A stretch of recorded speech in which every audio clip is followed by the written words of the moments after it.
இப்போல்லாம் ஃப்ராங்காக ஓப்பனாக சொல்லணுன்னா எனக்கு வீடியோ எடுக்கவே ஆசை இல்லை. ஏன்னா அதே சமையல், அதே வீடு, அதே கிச்சன், அதே ரொட்டீன் காமிச்சு காமிச்சு எனக்கே போர் அடிச்சிடுச்சு. நான் பார்க்குறவங்களுக்கு எப்படி இருக்கும். ஆனாலும் நான் செஞ்சு தான் ஆகணும் என்னுடைய கடமைகள்.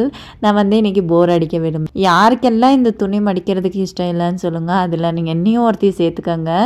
ஏன்னா இந்த ரொட்டீன் வந்து வாஷ் பண்ணுறப்போ அப்போவே மடித்து வச்சுட்டா எனக்கு கொஞ்சம் ஈஸியாக இருக்கும். நாளைக்குன்னு சேர்ந்துட்டா அது மலை மேலே சேர்ந்துட்டு மடிக்கவே ஆசை இருக்காது. அதனால அது அப்பப்போவே துவச்சிக்கிறது, மடித்து வச்சிருது. இன்றைக்கி இது நேற்றுது மார்கழி கோலம். இது வந்து நேற்று போட்ட மார்கழி கோலம். சிம்பிளாக தான் போட்டேன். எனக்கு வந்து டைம் சுத்தமாகவே இல்லை. இந்த மார்கழியில் வந்து பூஜை பண்ணுறது அவ்வளோ ஒரு விசேஷமானது. அதனால இன்றைக்கி பூஜை வீடெல்லாம் க்ளீன் பண்ணிடலாம் அப்படின்னு சொல்லி முதல்ல அந்த வேலையை செஞ்சேன். இன்னியோட மார்கழி கோலம் இதுதான். சிம்பிளாக தான். எனக்கு கோலம் விடவே வராதா.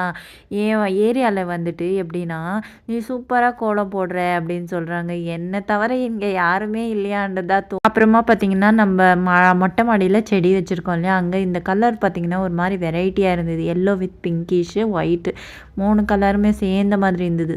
கலர் மட்டும் செம்ம சூப்பராக இருந்தது. அப்புறம் பிங்க் கலர் ஒன்று, இந்த கலர் ஒன்று, 3மே பேப்பர் பூ தான் அப்படின்னு சொல்லுவாங்க. வந்து இந்த சீசனில் நிறைய விடும்னு நினைக்கிறேன். சரி, போர் அடிக்காத. என்னை பற்றி நான் சொல்லிட்டேன். நான் பிறந்தது வளர்ந்தது எல்லாமே பெங்களூரில் தான். வந்து கன்னடா பேச வரும், தமிழ் பேச வரும். உங்களுக்கு யாருக்கான கன்னடா கற்றுக்கணுன்னா என்கிட்ட கமெண்ட்டில் கேட்கலாம்.